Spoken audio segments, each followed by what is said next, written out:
You.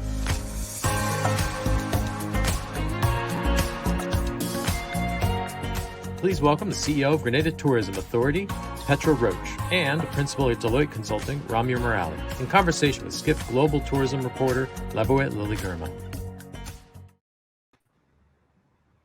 Hello, welcome. Thank you so much for being here, Petra and Ramya. I want to remind our audience to submit their questions for this session, and we'll take them throughout the next 20 minutes. So we've heard today about hotel loyalty, airline loyalty, and we're here to discuss destinations, not just in terms of driving loyalty more organically, but also through new programs. It's a really new area in tourism that is quite exciting, if I may say so. So Ramya, I want to start with you. Recently we spoke and you told me that consumers have really shifted in their behaviors and they're engaging with brands in non-traditional ways.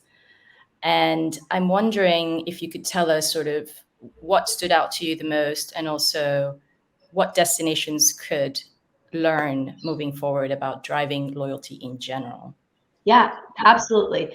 So there were a couple of things that will feel quite obvious that really changed at the beginning of the pandemic. When we saw airline travel go down considerably right away as consumers chose to drive to near-term destinations rather than getting on a plane and going somewhere further away. International travel was, practically speaking, the last to really recover, and we saw that a little bit in the summer and over the holidays, and is certainly making a resurgence now.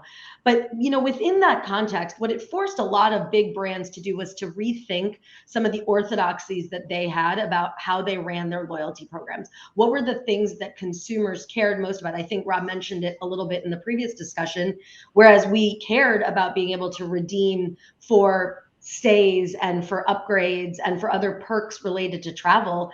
Increasingly, consumers were not looking for those things. You had to offer other day-to-day benefits that would really continue to make your program seem relevant. There were also some, just basic things about the day-to-day of travel, where when we were all a little bit more sensitive in the pandemic times, we were willing to trade off on being the first one to board the plane or having some of those extra amenities because everyone was really focused on safety and well-being.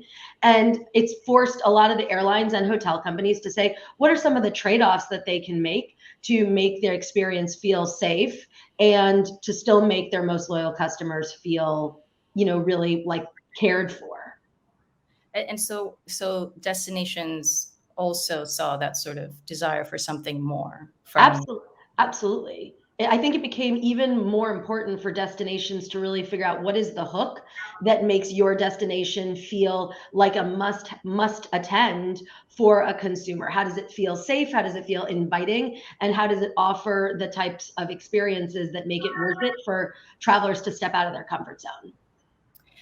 Okay. And so, we've seen actually destinations create a loyalty program in the last 2 years. First one was the Maldives, came out with a rewards program, which is still going, and they're adding more partners. Then we saw Visit Mexico in, I think, January 2022, with a sort of they partnered with a fintech company, and travelers get rewarded for using their online payments in the destination, and they get points or cashback rewards. And now we have a third destination, which was very exciting to see. Petra, for the Grenada Tourism Authority, you launched a loyalty program, but for the diaspora, called 473 Connect. But before we get into that and hear from you, I'd like to play the promo video for this specific loyalty program. Have you ever seen a jab cooking oil down and Tanya log in the same pot? Neither have we until now, but we guarantee there is a whole lot more amazing things to see on your next trip to Grenada. And if you encourage someone to book an adventure to our island paradise, then you can be one of the winners of special prizes compliments the 473 Connect program by the Grenada Tourism Authority. Sign up at experts.puregrenada.com/473connect.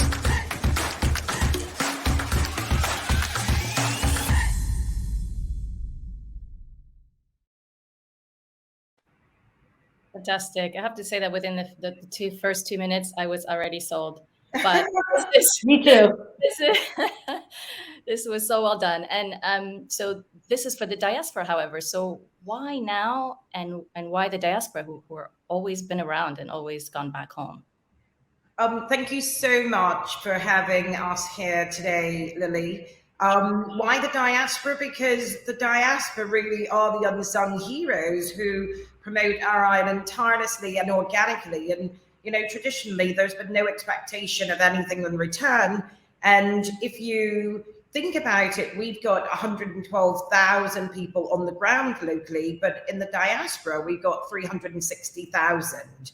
And tourism represents 40% of our GDP. It's the catalyst for economic growth, and it's certainly our main developmental driver. So coming out of the pandemic, which, as you can imagine, had devastating impact on us as a people and as a nation, we needed to get restarted really quickly, but with limited resources, we had to think, how do we pivot? Because I think it's fair to say that the pandemic really taught us that we've got to become a lot more nimble, that we've got to think outside our comfort zone, and we really have to be creative. And during that time, we saw how intentional and engaged the diaspora was in terms of lending support and assistance, and we thought, you've got hotels and airlines who were spending a huge amount of investment to get a loyal group of people, a loyal group of consumers.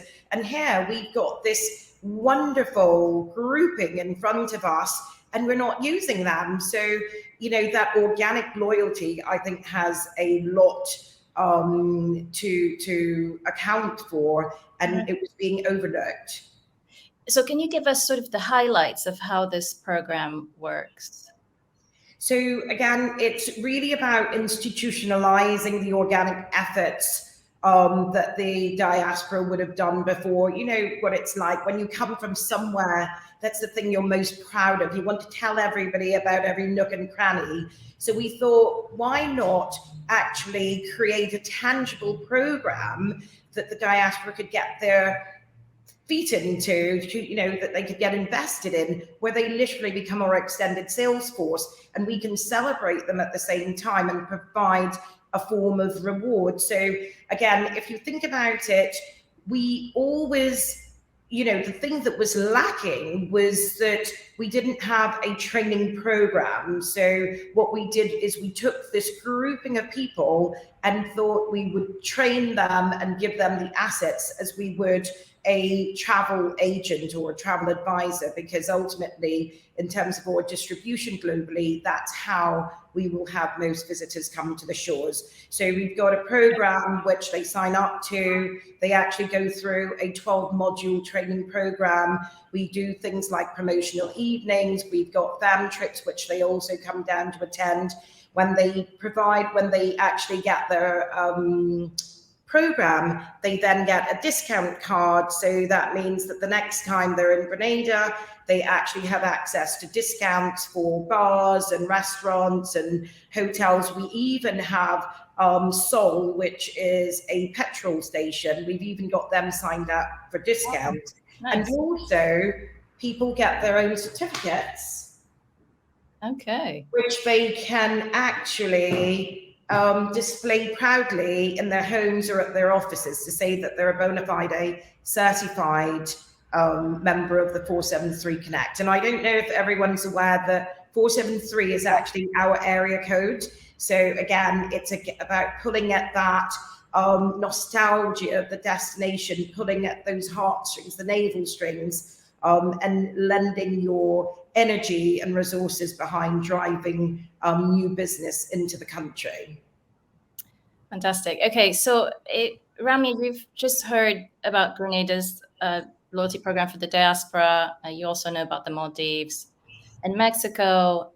What are the opportunities you think for destinations in this space? I mean, what are the considerations, when you're thinking of whether or not to build a loyalty program? Absolutely. What was awesome about listening to Petra, she was explaining 473 Connect, is a lot of the spirit of what she's trying to accomplish there gets at the heart of how we think about loyalty or loyalty programs when we talk about it with companies or institutions of all shapes and in different industries. And so this is what's on the screen is our definition of how we think about loyalty. And so if you think about what Petra was talking about, she's taking this group of consumers who already, based on their heritage, were quite loyal and had this deep affinity to the region and to these countries, and created a formalized structure that could both reward their connection to and their ambassadorship of the region, and actually continue to reward them over time for being that voice and that like source of enthusiasm. So when we think about it, you build off of that definition. And then we start to say, what are some of the ways that you really are very intentional about thinking about how you design your loyalty program? And this is true in a context like a country or in a context like a company. And it really starts by saying, how are you thinking about what is the behavior and the metrics you're trying to drive?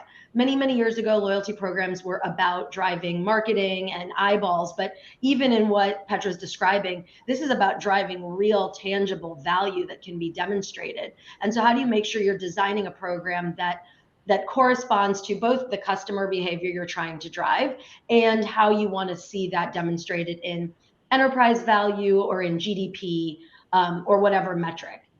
The second and the third pieces are, how do you think about how it corresponds to what you're delivering? So, a lot of the attributes that Petra was describing are ways to both encourage people to come visit the island more often, but also make it valuable while they're there, whether it's benefits that you receive while you're there or in your travel.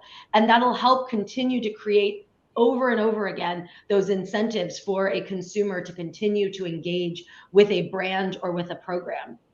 Number 4, I'll just touch on briefly, is very much at the spirit of what Petra was describing, which is to say you want your members to be ambassadors for your program. And so whether you're a retailer or a hospitality company or a country, the best spokespeople for your program are the people who live and breathe and benefit from it on a day-to-day basis. So how do you actually encourage them to do so?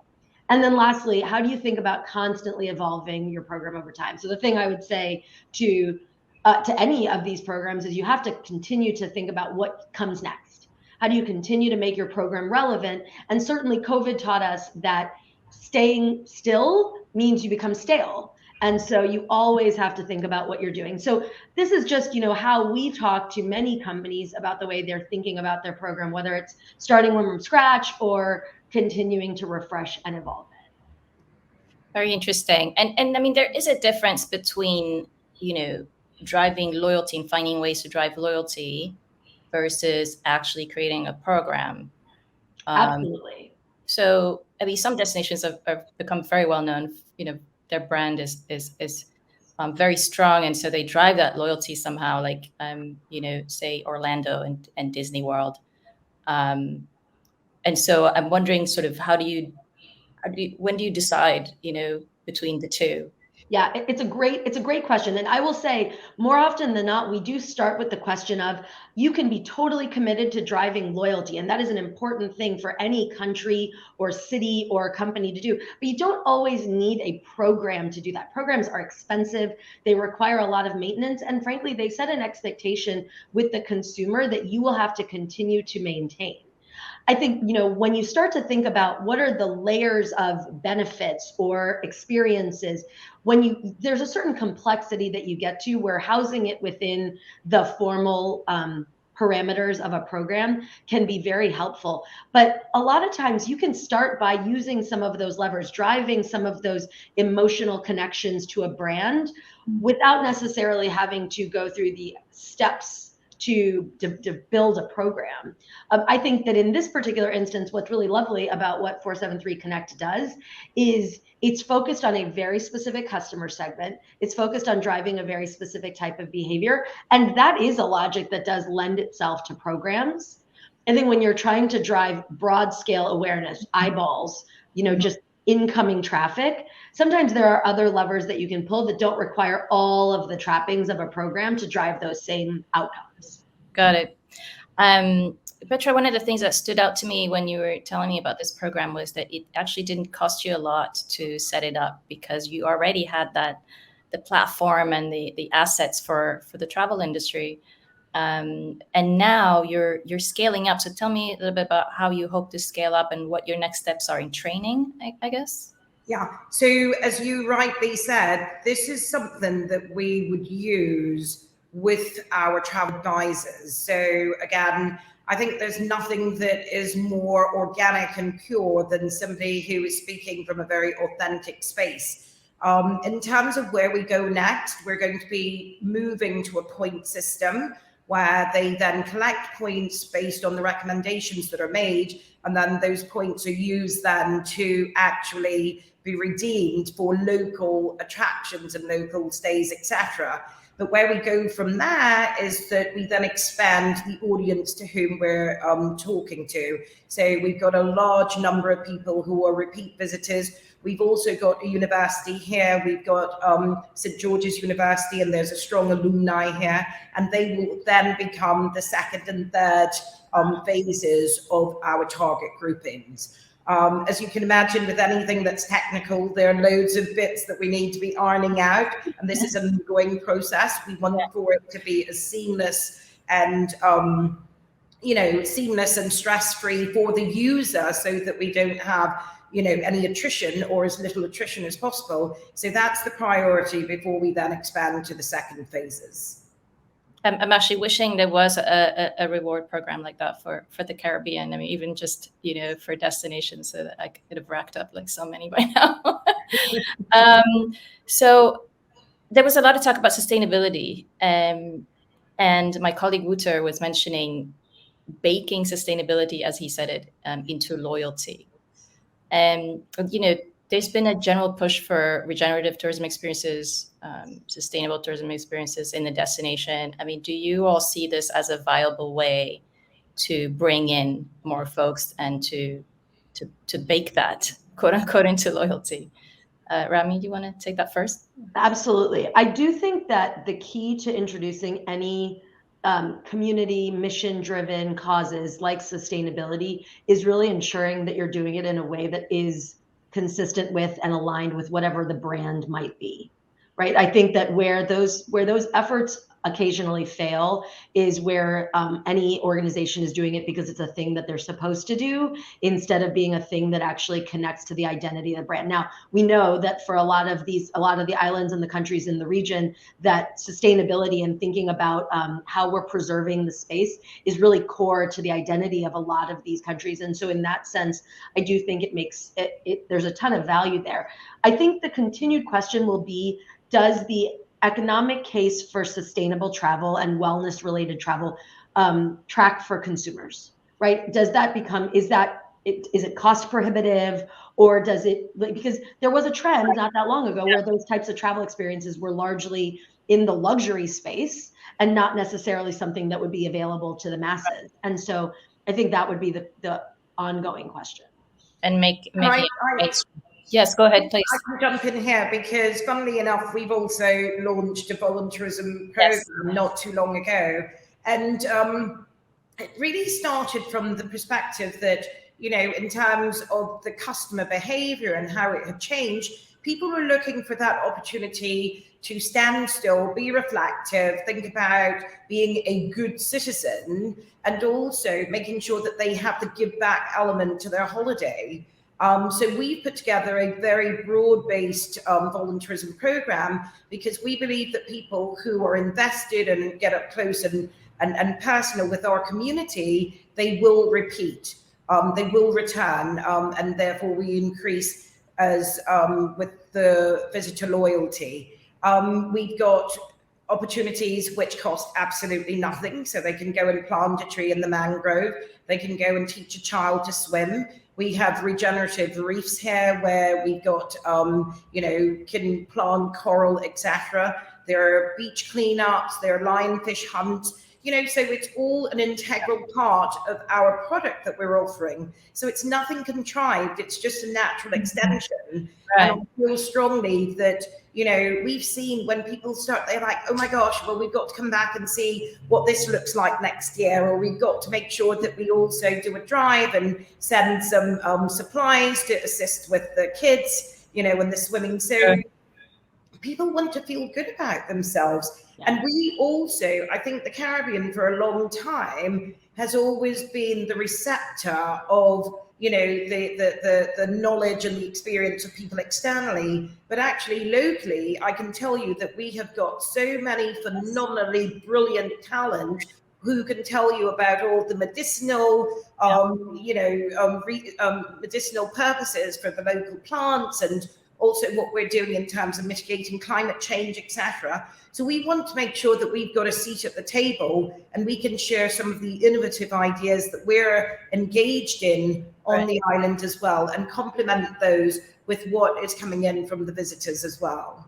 Yeah, that's great. I think a big part of it is making it more making these sustainable activities more visible. A lot of times consumers say, well, I don't know, how do I, where do I go, and where are the activities? So I think your loyalty program is onto something with that, right? Ramya, did you want to add something to that? Yeah, and I think that what Petra's offering is a nice extension of where I feel like a lot of the airline and hotel companies were starting to go. There's some basic things that had been in place for some years, right? Making green choices, or not having housekeeping services, reusable water bottles, things like that. And I think those were slowly starting to get some traction pre-pandemic. I think we moved the needle a lot in the pandemic, where guests were more comfortable with different levels of service. And I think now you're seeing a lot of the travel companies institutionalize some of those as more of the practical part of their sustainability efforts. I think what Petra is describing is such a wonderful, more immersive way to experience it, where it goes beyond just the nuts and bolts of your stay